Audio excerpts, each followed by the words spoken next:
Saudi ଆରବର ସ୍ତ୍ରୀ ଲୋକମାନେ ଏତେ ମାତ୍ରାରେ ଗୋଲାପ ଜଳ ଓ ଫିଟିକିରିର ବ୍ୟବହାର କେଉଁଠି ଆଉ କଣ ପାଇଁ କରିଥାନ୍ତି? ଏ ପ୍ରଶ୍ନ ବାରମ୍ବାର ବିକାଶ ମନକୁ ଆନ୍ଦୋଳିତ କରୁଥିଲା। କାହିଁକି ନା ବିକାଶର ମାଲିକ ଯେବେ ବିଦେଶରୁ ଆସନ୍ତି, ମାଲିକାଣୀ ବିକାଶ ହାତରେ ଗୋଲାପ ଜଳ ଓ ଫିଟିକିରି ମଗେଇଥାନ୍ତି। ଆଉ ବିକାଶ ହାତରେ ଏସବୁ ମଗେଇବା ବେଳେ କହିଦେଇଥାନ୍ତି କି ଏକଥା କେବେ ବି ତମ ମାଲିକଙ୍କୁ କହିବନି। ତେଣୁ ବିକାଶର ମନ ଆହୁରି ସନ୍ଦେହ ଭିତରକୁ ଟାଣି ହୋଇଯାଉଥିଲା କି ସ୍ୱାମୀଙ୍କୁ ଲୁଚେଇକି ସେ ଗୋଲାପ ଜଳ ଓ ଫିଟିକିରି କଣ କରୁଛନ୍ତି, ଆଉ କେବଳ ରାତିରେ ହିଁ କାହିଁକି ସେଗୁଡ଼ିକୁ ବ୍ୟବହାର କରୁଛନ୍ତି। ଏଇଟା ବିକାଶ ପାଇଁ ପୁରା ଚିନ୍ତା କଲା ପରି ପ୍ରଶ୍ନ ଥିଲା। କେବଳ ବିକାଶ ନୁହେଁ, ଆପଣ ବି ଚକିତ ହୋଇଯିବେ ଯେତେବେଳେ ଏହାର ଉତ୍ତର ଜାଣିବେ। ବିକାଶ ହେଉଛନ୍ତି ମଧ୍ୟପ୍ରଦେଶର ଏକ ଗାଁର ବାସିନ୍ଦା।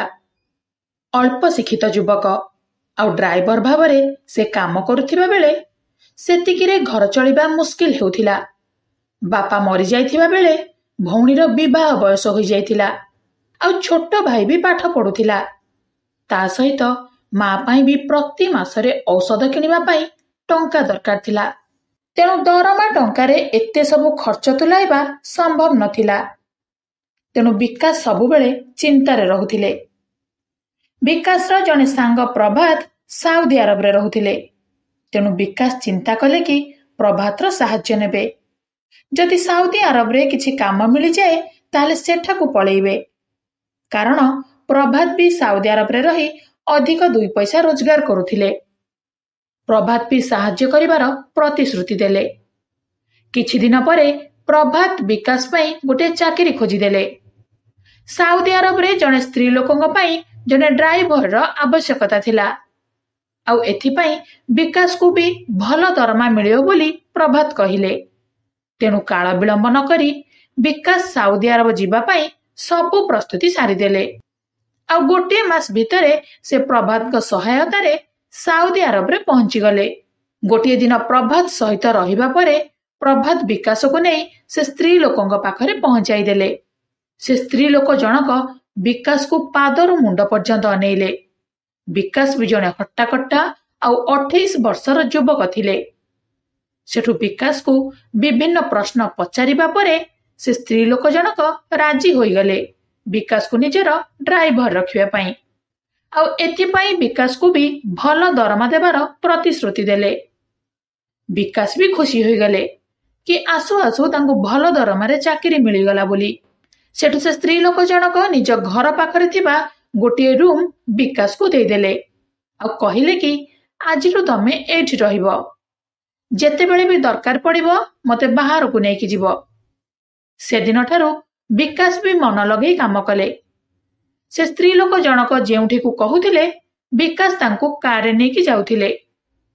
ତେବେ ଏହା ଭିତରେ ବିକାଶ ସେ ସ୍ତ୍ରୀ ଲୋକ ପ୍ରତି ମନେ ମନେ ଆକର୍ଷିତ ହୋଇ ପଡ଼ିଥିଲେ।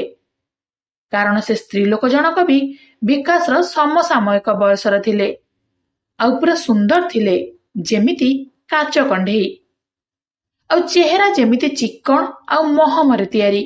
ଯେତେବେଳେ ବି ଗାଡ଼ିରେ ତାଙ୍କୁ ନେଇ କୁଆଡ଼େ ଯାଉଥିଲେ ବିକାଶ କାରର କାଚରେ ତାଙ୍କୁ ଅନଉଥିଲେ। ଯେତେବେଳେ ବି ମାଲିକାଣୀ ଯେଉଁ କାମ କରିବାକୁ କହୁଥିଲେ ବିକାଶ ସବୁ କରିଦେଉଥିଲେ। ଦିନେ ଅଚାନକ ବିକାଶକୁ ଝଟକା ଲାଗିଲା ଯେତେବେଳେ ମାଲିକାଣୀ କହିଲେ କି ଆମକୁ ଏବେ ଏୟାରପୋର୍ଟ ଯିବାକୁ ପଡ଼ିବ, ମୋ ସ୍ୱାମୀ ବିଦେଶରୁ ଫେରୁଛନ୍ତି। ବିକାଶ ତୁରନ୍ତ ପ୍ରସ୍ତୁତ ହୋଇ ମାଲିକାଣୀକୁ ଏୟାରପୋର୍ଟ ନେଇଗଲେ। ଆଉ ଏୟାରପୋର୍ଟରେ ଯେତେବେଳେ ତାଙ୍କ ସ୍ୱାମୀଙ୍କୁ ଦେଖିଲେ ଦ୍ୱିତୀୟ ଝଟକା ଲାଗିଲା। କାରଣ ତାଙ୍କ ସ୍ୱାମୀ 50 କି 55 ବୟସର ଥିଲେ, ଅର୍ଥାତ୍ ମାଲିକାଣୀଙ୍କ ସ୍ୱାମୀ ମାଲିକାଣୀଙ୍କ ଠାରୁ 2 ଗୁଣା ବୟସରେ ଅଧିକ ଥିଲେ। ମାଲିକାଣୀ ଯେତିକି ସୁନ୍ଦର, ଗୋରା ଆଉ କୋମଳ ଥିଲେ ତାଙ୍କ ସ୍ୱାମୀ ସେତିକି ବୟସ୍କ ଲାଗୁଥିଲେ। ମୁଣ୍ଡରେ ଚୁଟି ପାଚି ଯାଇଥିଲା, ଦେଖିବାକୁ ବି ସେମିତି ସୁନ୍ଦର ନଥିଲେ। ବିକାଶ ଯେତେବେଳେ ମାଲିକ ମାଲିକାଣୀକୁ ଏକାଠି ଦେଖିଲେ ତାଙ୍କ ମନରେ ଆସିଲା କି ବୋଧେ ଏ ବିବାହ ବାଧ୍ୟବାଧକତାରେ କରାଯାଇଛି। ମାଲିକାଣୀ କେବେ ବି ଖୁସିର ସହିତ ଏ ଲୋକକୁ ବିବାହ କରିନଥିବେ। ସେଠୁ ବିକାଶ ତାଙ୍କୁ କାରରେ ନେଇ ଘରକୁ ଫେରିଲେ। କାରରେ ବସିବା ବେଳେ ମାଲିକ ମାଲିକାଣୀଙ୍କ ଉପରେ ହାତ ପକେଇ ବସି କଥା ହେଉଥିଲେ। ଆଉ ମାଲିକାଣୀଙ୍କ ଉପରେ ହାତ ପକାଇବାକୁ ନେଇ ବିକାଶଙ୍କ ମନରେ ଈର୍ଷା ଜାଗି ଉଠୁଥିଲା। କାରର ମିରରରେ ବିକାଶ ସବୁ ଦେଖୁଥିଲେ।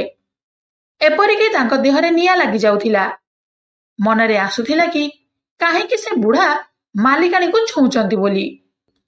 ମାଲିକ ବି ବିକାଶକୁ ପରୱା କରୁନଥିଲେ ଆଉ ତାଙ୍କ ସ୍ତ୍ରୀ ସହିତ ପୁରା ରୋମାନ୍ସ ମୁଡରେ କଥା ହେଉଥିଲେ। ଯେମିତି ହେଲେ ବିକାଶ ନେଇ ସେମାନଙ୍କୁ ଘରେ ଛାଡ଼ିଲେ ଆଉ ଖାଇସାରି ନିଜ ରୁମକୁ ପଳେଇ ଆସିଲେ। ଆଜି ରାତିରେ ବିକାଶଙ୍କ ଆଖିରେ ନିଦ ନଥିଲା। ବାରମ୍ବାର ନିଜ ମାଲିକାଣୀଙ୍କ ଚେହେରା ଆଖି ସାମ୍ନାକୁ ଚାଲି ଆସୁଥିଲା ଆଉ କାର ଭିତରେ ମାଲିକ ମାଲିକାଣୀଙ୍କ ସହିତ ଯାହା କରୁଥିଲେ ସେସବୁ ବି ମନେ ପଡିଯାଉଥିଲା। ବାରମ୍ବାର ଭାବୁଥିଲେ କି ଏମିତି କଣ ଅସୁବିଧା ହେଲା ଯେ ମାଲିକାଣୀ ନିଜଠାରୁ 2 ଗୁଣା ବୟସର ଲୋକ ସହିତ ବିବାହ କରିଛନ୍ତି। ଭାବି ଭାବି ରାତି ଅଧାରେ ନିଜ ମୁଣ୍ଡ ଖରାପ କରୁଥିଲେ ବିକାଶ। ବାରମ୍ବାର କଡ଼ ଲେଉଟାଇ ଶୋଇବାର ପ୍ରୟାସ କରୁଥିଲେ, କିନ୍ତୁ ବିକାଶ ଆଖିକୁ ନିଦ ଆସୁନଥିଲା। ଏମିତି ଏମିତି ସକାଳ ହୋଇଗଲା। ସକାଳ ହେବା ପରେ ନିଜ କାମ ସାରି ଯେତେବେଳେ ବିକାଶ ମାଲିକାଣୀଙ୍କ ଘରକୁ ଗଲେ, ସେତେବେଳେ ଲନରେ ମାଲିକ ମାଲିକାଣୀ ଏକାଠି ବସିବାର ଦେଖିଲେ। ସେଠାରେ ବି ମାଲିକ ମାଲିକାଣୀଙ୍କ ପାଖରେ ଲାଗିକି ତାଙ୍କ ଉପରେ ହାତ ପକେଇ ବସିଥିଲେ। ଦୁହେଁ ଏମିତି ବସିଥିଲେ ଯେ ଦେଖିକି ବିକାଶ ପୁଣି ଜଳିଗଲେ।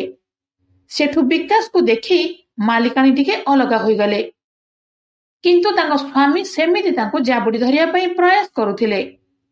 ପୁଣି ମାଲିକାଣୀ କହିଲେ କି ତମେ ଏ କଣ କରୁଛ? ଚାକରଙ୍କ ଆଗରେ ତ ଶାନ୍ତ ରୁହ। କିନ୍ତୁ ତାଙ୍କ ସ୍ୱାମୀ ମାନିଲେନି ଆଉ କହିଲେ କି ଆରେ ବିକାଶ ତ ଆମ ପାଖରେ କାମ କରୁଛି, ସେ କଣ ବାହାରେ ଯାଇ ଏସବୁ କହୁଛି ନା କଣ? ଆଉ ଆଜିକାଲି ତ ଏମିତି ଚାଲୁଛି। ସେଠୁ ମାଲିକ ବିକାଶକୁ ପଚାରିଲେ କି ଏଠିକୁ କଣ ପାଇଁ ଆସିଛ? ବିକାଶ କହିଲେ କି ମୁଁ ପଚାରିବା ପାଇଁ ଆସିଛି କି ଆଜି କୁଆଡେ ଯିବାର ଅଛି କି ନା। ସେଠୁ ମାଲିକ କହିଲେ କି ଆଜି ତମ ମାଲିକାଣୀ କୁଆଡେ ବି ଯିବେନି। ବହୁତ ଦିନ ପରେ ମୁଁ ବିଦେଶରୁ ଫେରିଛି, ତେଣୁ ସେ ସାରା ଦିନ ମୋ ସହିତ ରହିବେ। ଆଜି ତମର ଛୁଟି, ଯଦି ଇଚ୍ଛା ଅଛି ତାହେଲେ ବୁଲିବାକୁ ପଳାଅ, ନହେଲେ ଖାଇକି ଘରେ ଆରାମ କର। ବିକାଶ ରୁମକୁ ତ ଫେରି ଆସିଲେ, କିନ୍ତୁ ତାଙ୍କ ମନରେ ରାଗ ଚାଲି ଆସିଲା। ଭାବୁଥିଲେ କି ସେ ଲୋକଟା କେତେ ନିର୍ଲଜ। ମୁଁ ଥିବା ଅବସ୍ଥାରେ ବି ସେ ମାଲିକାଣୀଙ୍କର ଏତେ ନିକଟତର କେମିତି ହୋଇପାରୁଛନ୍ତି? ଏତେ ବୟସରେ ବି କିଛି ତ ଲାଜ ରହିବା ଆବଶ୍ୟକ। କେବେ କେବେ ତ ବିକାଶଙ୍କ ମନକୁ ଆସୁଥିଲା କି ସେ ଲୋକକୁ ମାରି ଦିଅନ୍ତି, କିନ୍ତୁ ସେ ଜାଣିଥିଲେ କି ସାଉଦି ଆରବର ଆଇନ କାନୁନ କେତେ କଠୋର। ହତ୍ୟାର ଦଣ୍ଡ ଫାଶୀ। କାହାକୁ ସେମିତି ନଜରରେ ଅନେଇବ ତ ତା ପାଇଁ ବି ଦଣ୍ଡ ରହିଛି। ଏସବୁ ଭାବିକି ସେ ନିଜ ରାଗକୁ ନିଜ ଭିତରେ ଚପାଇ ଦେଉଥିଲେ।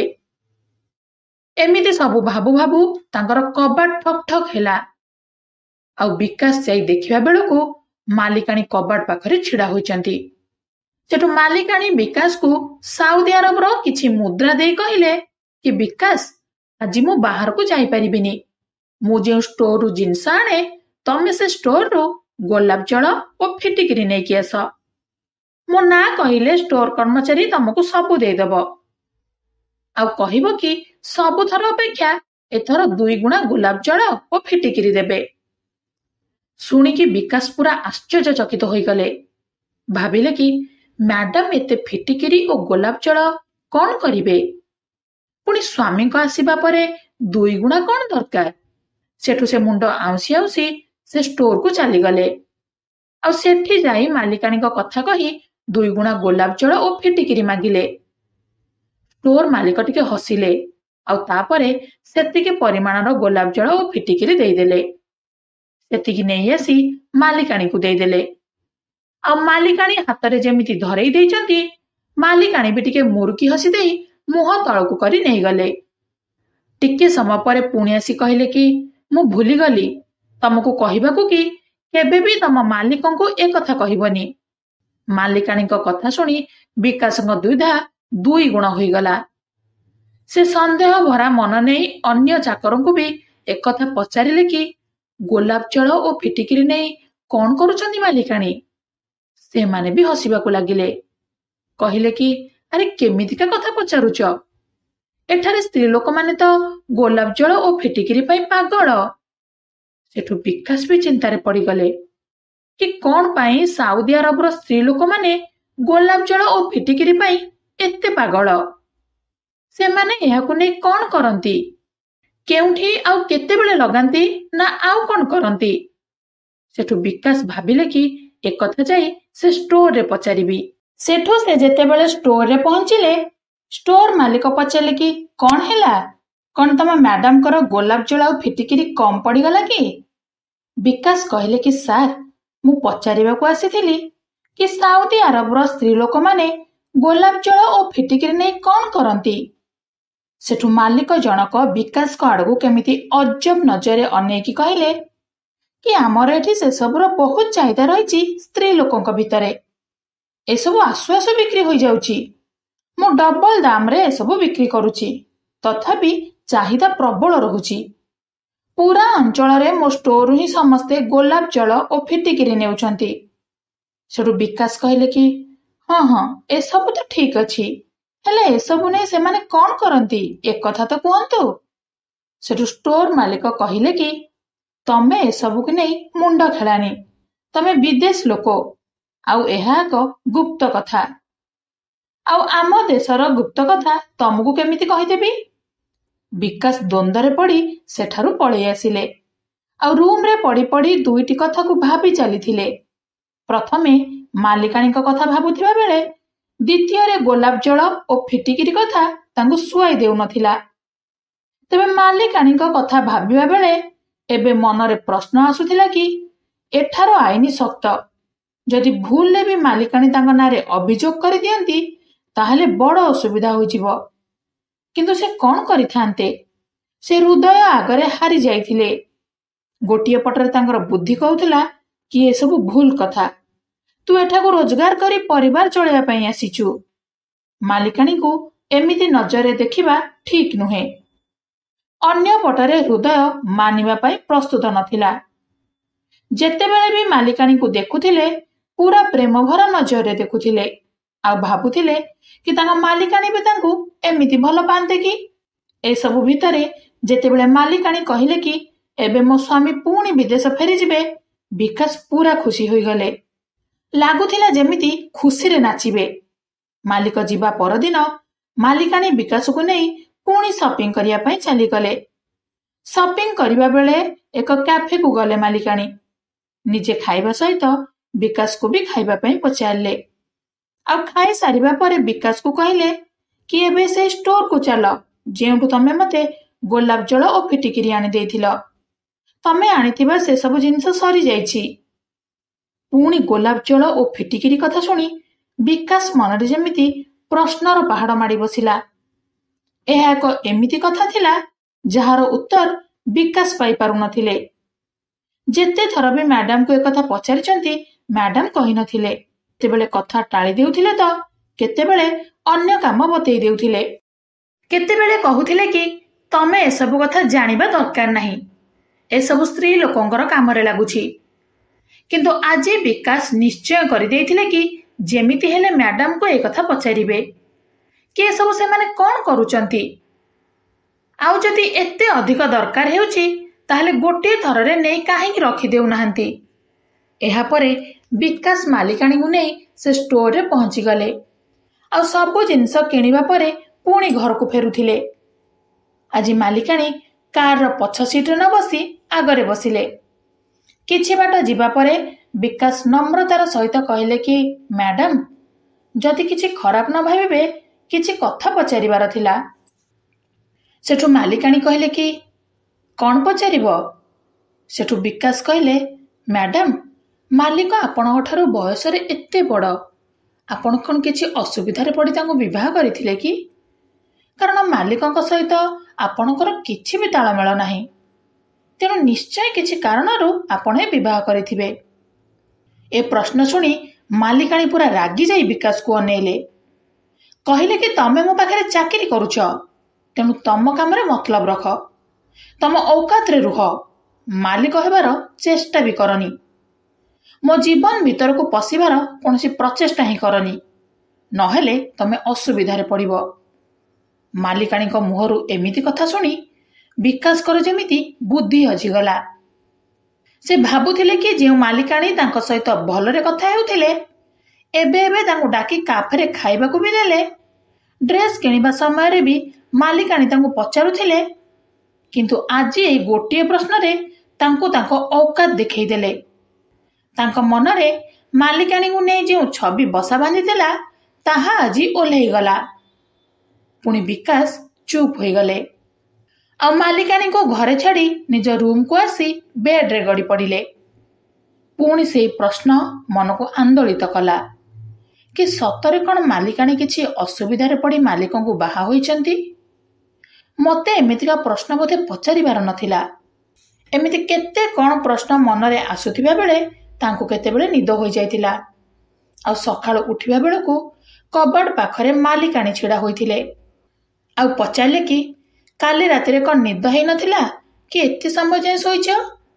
ମୋର କାମ ଅଛି, ଜଲ୍ଦି ବାହାରି ପଡ଼। ସେଠୁ ବିକାଶ ତୁରନ୍ତ ନିଜ କାମ ସାରି ନ ଖାଇ ମାଲିକାଣୀକୁ ନେଇ ବାହାରି ପଡ଼ିଲେ। ଗୋଟିଏ ମଲରେ ପହଞ୍ଚି ନିଜ ପାଇଁ ଡ୍ରେସ୍ ଦେଖିବା ସହିତ ବିକାଶକୁ ପଚାରିଲେ କି ବିକାଶ ଏ ଡ୍ରେସ୍ ମୋତେ କେମିତି ଲାଗିବ? ସେଠୁ ବିକାଶ କହିଲେ କି ମ୍ୟାଡାମ ଆପଣଙ୍କ ଇଚ୍ଛା, ଆପଣ ଜାଣିଥିବେ ଆପଣଙ୍କୁ କେମିତି ମାନିବ। ନା ମୋ ପାଇଁ ଆପଣ ଡ୍ରେସ୍ କିଣୁଛନ୍ତି ଯେ ପିନ୍ଧିକି ମୋତେ ଦେଖେଇବେ? ଆପଣ ଏ ପ୍ରଶ୍ନ ମାଲିକଙ୍କୁ ପଚାରିଲେ ଭଲ ହେବ। ଆଉ ସେ ଡ୍ରେସ୍ ପିନ୍ଧିକି ମାଲିକଙ୍କୁ ଦେଖାନ୍ତୁ। ମୁଁ ତ ଜଣେ ଚାକର, ମୋର ଏତେ ଔକାତ ନାହିଁ ଯେ ମୁଁ ଆପଣଙ୍କ ପାଇଁ ଏ ନିଷ୍ପତ୍ତି ନେଇପାରିବି। ବିକାଶଙ୍କ ମୁହଁରୁ ଏକଥା ଶୁଣି ମାଲିକାଣୀ ବୁଝିଗଲେ ଯେ ବିକାଶ ତାଙ୍କୁ ତାଶ୍ଚର୍ଯ୍ୟ କରୁଛି ବୋଲି। ତାପରେ ସେ ଡ୍ରେସ୍ ସେଠାରେ ରଖିଦେଇ ଘରକୁ ପଳାଇ ଆସିଲେ। ବିକାଶ ଭାବିଲେ କି ମ୍ୟାଡାମ ବୋଧେ ଖରାପ ଭାବିଲେ। କିଛି ସମୟ ପରେ ମାଲିକାଣୀ କହିବାକୁ ଆରମ୍ଭ କଲେ କି ବିକାଶ, ତମେ ଯାହା ଅନୁମାନ କରୁଛ ଠିକ୍ କରିଛ। ଏ ବିବାହ ମୁଁ ମୋ ଇଚ୍ଛାରେ କରିନାହିଁ। ଗୋଟିଏ ଚୁକ୍ତି ଭିତ୍ତିରେ ଆଉ ବୁଝାମଣା ଭିତ୍ତିରେ ଏ ବିବାହ କରିଛି। ମୁଁ ତ ଜାଣିନି କି ମୋ ବାପା ମା କିଏ। ପିଲାଦିନରେ ହିଁ ମୁଁ ମୋ ବାପା ମାଙ୍କ ଠାରୁ ଅଲଗା ହୋଇଯାଇଥିଲି। ଆଉ ମୋତେ ଜଣେ ଇଂରେଜ ମହିଳା ପାଳିଥିଲେ। ମୋତେ ସିଏ ଭଲ ଖାଇବାକୁ ଦେଉଥିଲେ, ଭଲ ପିନ୍ଧିବାକୁ ଦେଉଥିଲେ ଆଉ ଚାହୁଁଥିଲେ କି ଜଲ୍ଦି ଜଲ୍ଦି ମୁଁ କେମିତି ବଡ଼ ହୋଇଯାଏ। ଆଉ ଯେତେବେଳେ ମୁଁ 15 ବର୍ଷର ହୋଇଗଲି ସେତେବେଳେ ବୁଝିପାରିଲି କି ସେ ଇଂରେଜ ମହିଳା କାହିଁକି ମୋ ଖାଇବା ପିଇବା ଓ ପିନ୍ଧିବା ଉପରେ ଏତେ ଜୋର ଦେଉଥିଲେ। ସେ ମୋତେ ନେଇ ଧନ୍ଦା କରିବାକୁ ଚାହୁଁଥିଲେ। ଏକଥା ଜାଣିବା ପରେ ମୁଁ ପୁରା ଚିନ୍ତିତ ହୋଇପଡ଼ିଲି। ସେ ସ୍ତ୍ରୀ ଲୋକ ଜଣକ ମୋ ସୌନ୍ଦର୍ଯ୍ୟ ଓ ଶରୀରକୁ ନେଇ ଟଙ୍କା ରୋଜଗାର କରିବା ପାଇଁ ଚାହୁଁଥିଲେ। ତାଙ୍କ ନିଷ୍ପତ୍ତି ଅଟଳ ଥିଲା। ଆଉ ମୁଁ ହାତ ଯୋଡ଼ି ଅନୁରୋଧ କରିବା ପରେ ବି ମୋର ସେ କୌଣସି କଥା ଶୁଣିଲେନି। ସେ ଟଙ୍କା ବଦଳରେ ମୋତେ ଅନ୍ୟ ହାତକୁ ଟେକିଦେଲେ। ଆଉ ମୋର ପ୍ରଥମ ଗ୍ରାହକ ଥିଲେ ତମ ମାଲିକ। ସେ ବହୁତ ସ୍ୱାସ୍ଥ୍ୟବାନ ଥିଲେ। ପ୍ରଥମ ଦିନ ଯେତେବେଳେ ତମ ମାଲିକ ମୋ ପାଖକୁ ଆସିଲେ ମୁଁ ତାଙ୍କ ଆଗରେ କାନ୍ଦିଲି। କହିଲି ପ୍ଲିଜ୍ ମୋ ସହିତ କିଛି ବି ଭୁଲ କାମ କରନି, ସେଇଟା ପାପ। ସେଠୁ ସେ କହିଲେ କି ମୁଁ ତମର ଦାମ ଦେଇଛି, ତମେ ଏ ଧନ୍ଦାରେ ଅଛ, ତେଣୁ ତମେ ମନା ବି କରିପାରିବନି। ସେଠୁ ମାଲିକାଣୀ କହିଲେ କି ମୁଁ ପୁରା ବୁଝି ଯାଇଥିଲି କି ସବୁ ରାତିରେ ଏମିତି ଚାଲିବ। ଏହା ଭାବିକି ମୁଁ ଡରିଗଲି ଆଉ ତମ ମାଲିକଙ୍କୁ ହାତ ଯୋଡ଼ି କହିଲି କି ପ୍ଲିଜ୍ ମୋତେ ଛାଡ଼ିଦିଅ। ଆଉ ଯଦି ତମେ ମୋ ସହିତ ରହିବାକୁ ଚାହୁଁଛ ତାହେଲେ ମୋତେ ସବୁଦିନ ପାଇଁ ନିଜର ଗୋଲାମ କରିନିଅ ଆଉ ମୋତେ କିଣିନିଅ। ସାରା ଜୀବନ ମୁଁ ତମର ଗୋଲାମ ହୋଇକି ରହିବି। ଯାହା ଓ ଯେମିତି କହିବ ସେମିତି କରିବି। ସେଠୁ ମାଲିକ କହିଲେ କି ଠିକ୍ ଅଛି, କିନ୍ତୁ କ'ଣ ଗ୍ୟାରେଣ୍ଟି ଯେ ତମେ ମୋ ସହିତ ସାରା ଜୀବନ ରହିବ? କାରଣ ମୁଁ ତମଠାରୁ ବୟସରେ ଢେର ବଡ଼। ଆଗକୁ ମୁଁ ବୁଢ଼ା ହୋଇଯିବି ଆଉ ତମେ ଯବାନ ହୋଇଯିବ। ସେତେବେଳେ ଯଦି ତମେ ମୋ ସହିତ ଧୋକା କରିବ ତାହେଲେ ମୁଁ କ'ଣ କରିବି? ସେଠୁ ମୁଁ କହିଲି କି ଏମିତି କେବେ ବି କରିବିନି। ଯେଉଁ ଝିଅ ଈଶ୍ୱରଙ୍କୁ ଡରେ ସେ କେବେ ବି ଏମିତି କରେନି। ଆଉ ମୁଁ ପ୍ରତିଜ୍ଞା କରୁଛି କି ଏମିତି କେବେ ବି କରିବିନି। ତମେ ଖାଲି ମୋତେ ପଙ୍କରୁ ଉଦ୍ଧାର କରିଦିଅ। ଜୀବନ ସାରା ତମର ଦାସୀ ହୋଇ ରହିବି। କେବେ ପ୍ରଶ୍ନ ବି କରିବିନି। ତମ ମାଲିକ କିଛି ସମୟ ଚିନ୍ତା କରିବା ପରେ ସେ ସ୍ତ୍ରୀ ଲୋକ ପାଖକୁ ଗଲେ ଆଉ ମୋଟା ଅଙ୍କର ଟଙ୍କା ଦେଇ ମୋତେ କିଣିନେଲେ ଆଉ ବାହା ବି ହୋଇଗଲେ। ବାହା ହେବା ପରେ ଘରକୁ ନେଇଗଲେ। କିନ୍ତୁ ତାଙ୍କ ପ୍ରଥମ ସ୍ତ୍ରୀ ମୋତେ ଦେଖି ପ୍ରବଳ ରାଗିଲେ ଆଉ ଝଗଡ଼ା କରି କହିଲେ କି ମୁଁ କେବେ ବି ଏମିତି ହେବାକୁ ଦେବିନି। ସେଠୁ ତମ ମାଲିକ କହିଲେ କି ଠିକ୍ ଅଛି, ଯାହା ହେବାର କଥା ହୋଇସାରିଲାଣି। ତମକୁ ବିଦେଶ ଯିବା ସେଠି ରହିବା ପସନ୍ଦ ଥିଲା, ତେଣୁ ମୁଁ ତୁମକୁ ସେଠାରେ ରଖିଦେବି। ତମ ଜୀବନ ବି ସେଠାରେ ଭଲରେ କଟିବ। ତେବେ କୌଣସି ମତେ ପ୍ରଥମ ସ୍ତ୍ରୀ ମାନିଗଲେ ସତ, କିନ୍ତୁ ସର୍ତ୍ତ ରଖିଲେ କି ମାସର 22 ଦିନ ତମ ମାଲିକ ତାଙ୍କ ସହିତ କାଟିବେ ବୋଲି। ସେହି ଅନୁସାରେ ସେ ଏବେ ମାସର 8 ଦିନ ଆସି ମୋ ପାଖରେ କଟାନ୍ତି। ମୁଁ ମୋ ସ୍ୱାମୀଙ୍କ ସହିତ ପୁରା ଖୁସି ନୁହଁ ନା, ତାଙ୍କୁ ମୁଁ ମୋ ସାଥୀ ମାନୁଛି। ଏସବୁ ସର୍ତ୍ତମୂଳକ ଥିଲା। ତେବେ ଯାହା ହେଲେ ବି ମୁଁ ତାଙ୍କୁ ସ୍ୱାମୀ ମାନୁଛି। ତାଙ୍କୁ ପସନ୍ଦ କରେ କି ନ କରେ, ତାଙ୍କ ସହିତ ବିଶ୍ୱାସଘାତକତା କରିବିନି। ବିକାଶ, ମୁଁ ଜାଣିଛି ତମେ ମୋତେ ପସନ୍ଦ କରୁଛ। ତମ ଚେହେରାରୁ ମୁଁ ପଢ଼ି ସାରିଛି। ଏଥିପାଇଁ ତମେ ବାରମ୍ବାର ଏକଥା ପଚାରୁଛ। ଆଜି ମୁଁ ସ୍ପଷ୍ଟ କରିଦେଉଛି କି ମୁଁ କେବେ ବି ତମ ମାଲିକଙ୍କ ସହିତ ଧୋକାବାଜି କରିବିନି। ଯଦି ତମ ମନରେ ଥାଏ କି ମୁଁ ତମ ମାଲିକଙ୍କୁ ଛାଡ଼ି ତମ ସହିତ ରହିବି, ତାହେଲେ ସେ କଥା ଭୁଲିଯାଅ। ଏମିତି କେବେ ବି ହୋଇପାରିବନି। ସାରା ଜୀବନ ମୁଁ ତାଙ୍କଠାରୁ କିଛି ବି ନ ପାଏ, ତାହେଲେ ବି ମୁଁ ତାଙ୍କୁ ଜମା ବି ଛାଡ଼ିବିନି। ସେଥିପାଇଁ ସେ ଯେତେବେଳେ ବାହାର ଦେଶରୁ ଆସନ୍ତି, ମୁଁ ତାଙ୍କ ପାଇଁ ନିଜକୁ ସଜଉଛି, ତାଙ୍କ ପାଇଁ ନୂଆ ନୂଆ ଡ୍ରେସ୍ କିଣୁଛି, ଆଉ ସେ ରହିବା ସମୟ ତାଙ୍କୁ ଖୁସି ରଖିବା ପାଇଁ ଚେଷ୍ଟା କରୁଛି। ମୁଁ ନିଜେ ଖୁସିରେ ରୁହେ କି ନ ରୁହେ, କିନ୍ତୁ ତାଙ୍କ ଖୁସି ପାଇଁ ମୁଁ ସବୁ କରୁଛି। ମାଲିକାଣୀଙ୍କ ନିକଟରୁ ଏସବୁ ଶୁଣିବା ପରେ ବିକାଶଙ୍କ ମନରେ ଥିବା ଭଲ ପାଇବା ଲିଭିଗଲା, ଆଉ ଇଜ୍ଜତ ବଢ଼ିଗଲା। ଜଣେ ସ୍ତ୍ରୀ ତା ସ୍ୱାମୀ ପାଇଁ କେତେ ତ୍ୟାଗ କରିଥାଏ, ଆଜି ବିକାଶ ସବୁ ବୁଝିଗଲେ। ସେଠୁ ବିକାଶ କହିଲେ କି ମ୍ୟାଡାମ, ଆଜି ଆପଣଙ୍କ ପାଇଁ ମୋ ମନରେ ଥିବା ଇଜ୍ଜତ ଆହୁରି ବଢ଼ିଗଲା, ଆଉ ସବୁ ଭାବନାକୁ ମୁଁ ଭୁଲିଗଲି। ହେଲେ ଗୋଟିଏ ପ୍ରଶ୍ନ ଯେ ଆପଣ ଏତେ ଗୋଲାପ ଜଳ ଓ ଫିଟିକିରି କ'ଣ କରନ୍ତି? ସେଠୁ ମାଲିକାଣୀ କହିଲେ କି ପ୍ରଥମ କଥା ହେଲା ଯେ ସାଉଦି ଆରବର ସ୍ତ୍ରୀ ଲୋକମାନେ ନିଜ ଚେହେରାକୁ କାହା ଆଗରେ ଏତେ ଖୋଲନ୍ତିନି। ସେମାନେ ବହୁତ ସୁନ୍ଦର ହୋଇଥାନ୍ତି। ସେମାନଙ୍କ ଚେହେରା ଲାଲ ହୋଇଥାଏ, ଚେହେରା ଗ୍ଲୋ କରୁଥାଏ, ଚେହେରାରେ ଦାଗ ଜମା ବି ନଥାଏ। ସ୍ତ୍ରୀ ଲୋକମାନେ ସକାଳେ ଆଉ ସନ୍ଧ୍ୟାବେଳେ ଫିଟିକିରିକୁ ଚୁରି ଗୋଲାପ ଜଳରେ ମିଶାଇ ମୁହଁରେ ଲଗେଇଥାନ୍ତି, ପୁଣି ଧୋଇ ଦେଇଥାନ୍ତି। ତମେ ଯେଉଁ ଚେହେରାକୁ ନେଇ ଏତେ ଆଗ୍ରହୀ, ସେହି ଚେହେରାର ଚମକ ଖାସ୍ ସେଇଥିପାଇଁ। ଖାଲି ମୋର ନୁହେଁ, ସାଉଦି ଆରବର ସବୁ ମହିଳାଙ୍କ ଚେହେରାରେ କୌଣସି ଦାଗ ନଥାଏ, ଆଉ ତାଙ୍କ ଚେହେରା ସବୁବେଳେ ଚମକୁଥାଏ। ଏମିତି ବହୁତ କମ୍ ମହିଳା ଥିବେ ଯେଉଁ ମହିଳା ତାଙ୍କ ତ୍ୱଚାର ଯତ୍ନ ନେଉନଥିବେ। ସେଠୁ ବିକାଶ ଟିକେ ହସି ଦେଇ କହିଲେ କି ମ୍ୟାଡାମ, ମୁଁ ଅଲଗା କିଛି ଭାବୁଥିଲି। ତାହେଲେ ଆପଣ ଏଇଟାକୁ ଲୁଚାଉଛନ୍ତି କାହିଁକି? ସେଠୁ ମାଲିକାଣୀ କହିଲେ କି ସ୍ତ୍ରୀ ଲୋକେ ସବୁବେଳେ ତା ସୌନ୍ଦର୍ଯ୍ୟର ରାଜ ଲୁଚାଇକି ରଖିଥାଏ। ସେ କେବେ ବି ଡିଣ୍ଡୋରା ପିଟି ନଥାଏ କି ମୁଁ ମୋ ଚେହେରା ପାଇଁ ଏଇଟା ବ୍ୟବହାର କରୁଛି, ସେଇଟା ବ୍ୟବହାର କରୁଛି। ଏଇଟା ଗୋପନୀୟ କଥା, ତେଣୁ ଆମେ କିଛି କହୁନା। ସେଇଦିନ ଠାରୁ ବିକାଶଙ୍କର ତାଙ୍କ ମାଲିକାଣୀଙ୍କ ପ୍ରତି ଆହୁରି ଇଜ୍ଜତ ବଢ଼ି ଯାଇଥିଲା। ମାଲିକାଣୀ ଯାହା ବି କହୁଥିଲେ ସେ କରିଦେଉଥିଲେ। ଏଥର ବିକାଶକୁ ଗୋଲାପ ଜଳ ଓ ଫିଟିକିର ରାଜ ଜଣା ପଡ଼ି ଯାଇଥିଲା, ଆଉ ଆପଣମାନେ ବି ଜାଣିସାରିଥିବେ ଏହାର ରାଜ। ସ୍ୱାମୀଙ୍କ ପ୍ରତି ଏ ସମର୍ପଣକୁ ନେଇ ଆପଣ ନିଜ ମତ କମେଣ୍ଟ ବକ୍ସରେ ଜଣାଇବେ।